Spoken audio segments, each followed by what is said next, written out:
Okay, let's just say it. If you are not watching Anthony Edwards right now, you are genuinely, like, missing the next face of the NBA. Bold statement right off the bat. I'm saying it. Not Luka, not Tatum, not Ja. It's A&T. This kid. He doesn't just play basketball. He owns the court. The swagger, the ferocity, that old school intensity. It's just incredible. Yeah, it feels like a throwback, but in the best possible way. Honestly. I am completely obsessed with how Anthony Edwards approaches the game. It's different. And our deep dive today, looking through all this material, articles, analyses, stacks of notes, it really shows why that obsession isn't just hype. It goes way, way beyond the highlight reels. Absolutely. And this deep dive is for you listening right now. It's like a shortcut to understanding the whole Anthony Edwards phenomenon. We've sifted through everything to get what makes him tick, why so many people think he's, well, destined for the absolute top. Right. And based on what we've pulled together, we're going to unpack the key things. His just unbelievable raw athleticism, for starters. Yeah. Then there's that unique mentality he has, the thing that really sets him apart. Mm-hmm. His sort of old school approach in this very modern NBA, how the media maybe doesn't quite know what to do with him. Interesting point. We'll break down his actual skill set, which is lethal, his impact on the Timberwolves, that whole franchise turnaround. And yeah, we have to talk about the comparisons, the MJ ones. Okay, let's dive right in then. The first thing, you look at the sources, and it just screams at you. Yeah. The guy's physical presence. They call him a raw athletic freak, and honestly, that almost feels like an understatement. It really does. I mean, we're talking 6'4", 225 pounds. The sources kept highlighting this. Built like an NFL linebacker. Seriously. But then he moves with the grace, the speed of a gazelle, that combination, brute force and smooth, explosive movement. It's incredibly rare. And the burst. The way he just explodes, taking off from the dotted line like it's absolutely nothing. It gives you flashes, right? Like D. Rose's bounce, yeah, mixed with D. Wade's power going to the rim. And maybe even a bit of that young MJ attitude. You know, how he uses his physicality. And what's really telling, according to the research, is how he uses it. It's purposeful. Think about that dunk, the one over Gabe Vincent. Oh, unforgettable. It wasn't just 2 points or just another highlight. It was a message, loud and clear, and saying, don't jump with me. Don't even think about testing me, or you will end up on a poster. Exactly. It wasn't just the athleticism. It was the sheer intent behind it, the force. The sources point out he has that Westbrook kind of spring, maybe? That level of explosion. With way more control. Every single one of those violent drives, those powerful Euro step, they feel calculated. Like he knows exactly how to wield that power. When he decides to go downhill, defenders are basically just hoping for the best. And look, as amazing as the physical stuff is, our deep dive really suggests that what truly elevates him, what makes him potentially generational, is the mentality. This is where the sources say he's just genuinely built different. Okay, this is where it gets fascinating for me. It's not just the gifts. Right. It's what's going on upstairs. The sources use terms like psycho-competitor. Yeah, strong language. It suggests it's not just wanting to win, it's deeper. Like a Kobe-level obsession with absolutely dominating the person guarding him. And what really backs that up, the sources kept pointing this out, is his approach off the court, especially with the media. It's totally unfiltered. Zero PR training there. None. No coached answers. He just says what he thinks. Remember that quote we found? You think I'm scared of anybody? I'm the one they should be scared of. Who says that? Yeah. I mean, it's pure, unadulterated confidence. It really is. And that confidence, okay, maybe it sounds irrational at first glance, but the crazy thing is, he steps on the court and validates it night after night. He actually believes he's the best player out there, and you see it in how he plays. And our sources really emphasize, look, you can't teach that. You can't coach that level of self-belief in practice. It feels like it's just core to who he is, that DNA level stuff they talked about. Think about the playoffs. Going against KD and Booker, was he intimidated? Not a chance. Looked them right in the eyes. Dead in the eyes, basically said, I'm him, without saying a word, and then just cooked him. And sometimes with a little smile, too. He doesn't care about your resume. He's trying to tear it up. So, shifting gears slightly, but it's related. Our deep dive highlighted something else that feels really unique about him right now. His whole approach feels, I don't know, decidedly old school in this modern NBA game. It's a really interesting contrast, isn't it? In an era focused on stats, triple doubles, looking good for the gram, he's different. Totally. Our sources make it crystal clear his main focus, maybe his only focus, is winning games. getting banners. Yeah. That's it. You see guys load managing. He's playing 82 games, putting his body on the line because of, well, pride. Pure competitive pride. I'm just watching him on the court. The whole vibe is a throwback. You don't see him flopping much, right? Not really, no. He's not constantly yelling at the refs. He takes the hit, gets back up, and usually goes even harder the next play. Yeah. It's that gritty, tough, unapologetic energy. It feels like something the league has kind of missed since maybe the 90s. And the comparison the sources brought up to Allen Iverson. Okay. It wasn't just about the handle or the swagger, though. Yeah, he has those too. Right. It was about the heart, that absolute refusal to back down, ever, no matter the opponent, no matter the challenge, and that visible willingness to say, okay, put the city on my back, I got this. So, okay, you put all that together. The insane athleticism, the killer mentality, this throwback, gritty approach.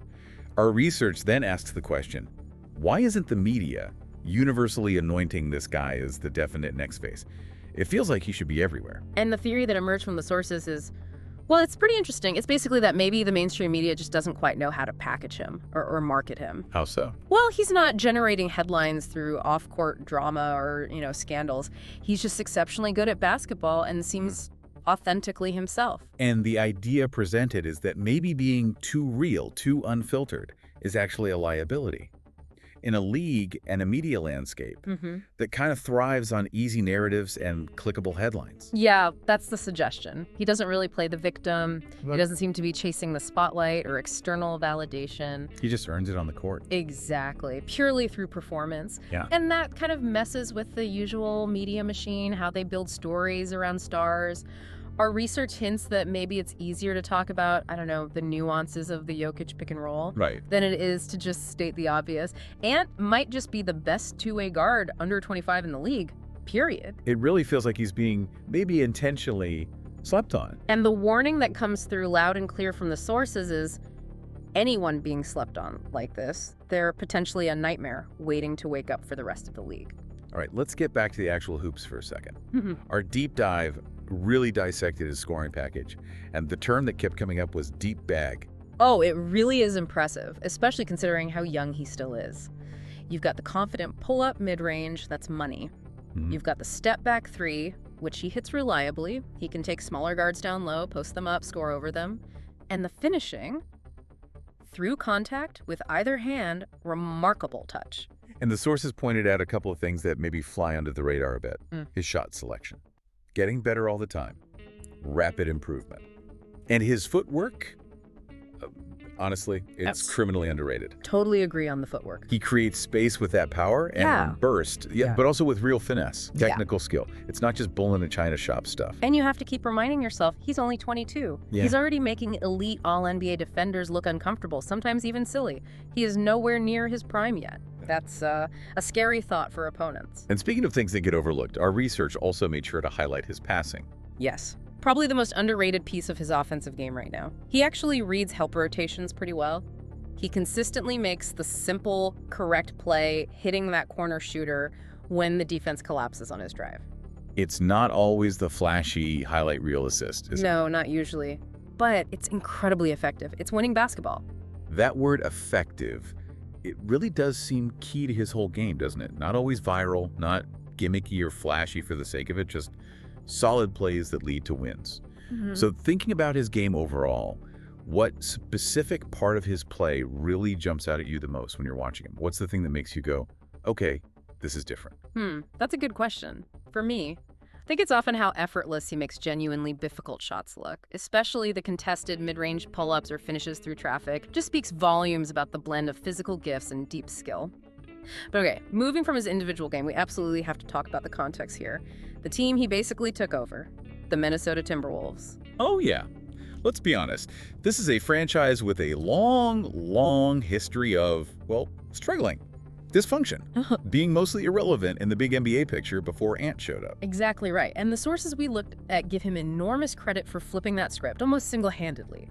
He's turned them from an afterthought into one of the most talked about and frankly one of the scariest young cores in the entire league. And he led that change from the front, didn't he? It wasn't about fake quotes or media sound bites. It was as the sources put it, blood, sweat, and buckets right there on the court. He really stepped into a leadership void. I mean, KT was the established star, right? Yeah, for years. But Ant just took over that alpha role.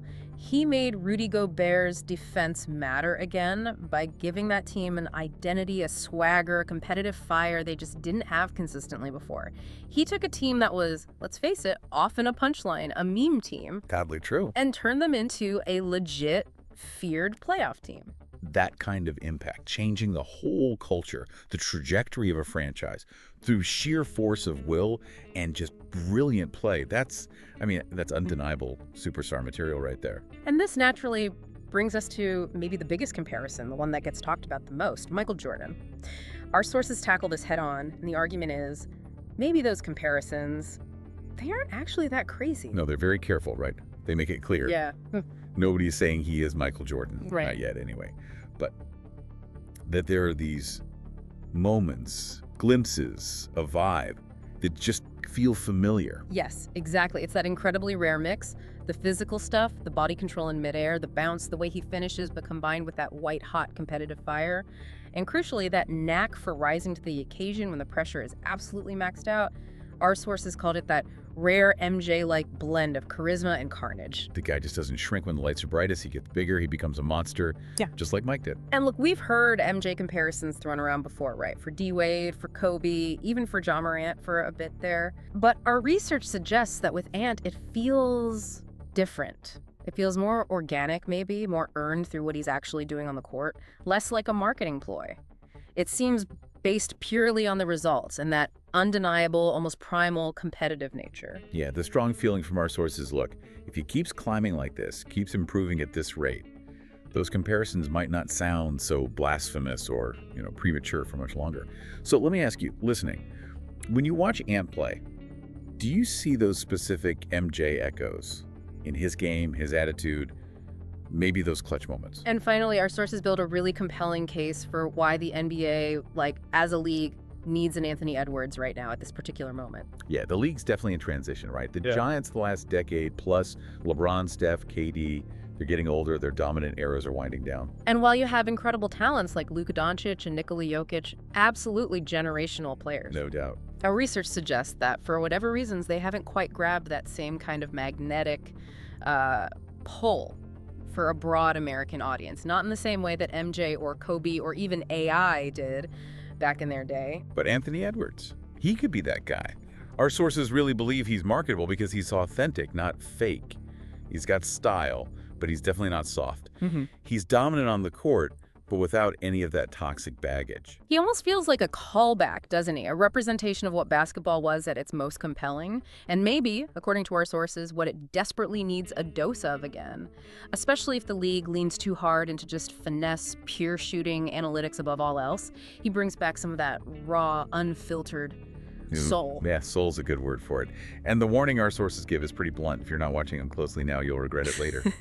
So thinking about the league today, this transition, what kind of star do you think the NBA needs most right now? What qualities matter most for that face of the league role, and why? Ultimately, going through all this material, this deep dive just confirms it. The obsession with Anthony Edwards. It's completely justified. Based on everything we read, he's not just another star putting up numbers. He feels like a statement. Maybe even a revolution brewing in a league that might be craving exactly that kind of raw intensity and undeniable competitive spirit. The projection from the research is just sky high. Future MVP, perennial All-NBA guy, and yeah, very possibly the actual face of the league moving forward. But maybe the kind of face who cares way more about being the best player than just having the title of the face. So we gotta leave you with this question directly to you listening. Are you watching Ant-Man? Seriously, are you? Because if you're not, you really might be missing the future unfolding right in front of you. And we genuinely want to know what you think. Drop a comment, reply to this, are you watching Ant? And if you are, what is it about his game, his mentality, his impact that makes you believe he's the real deal? And just one final thought to chew on, connecting back to that media discussion. In a league that often seems to prefer carefully crafted narratives, does the NBA establishment truly want an authentic, unfiltered, maybe slightly unpredictable star like Ant to be its main face? Or will there be subtle pressure maybe to try and mold him into something a bit more manageable, something to keep an eye on as you watch his journey?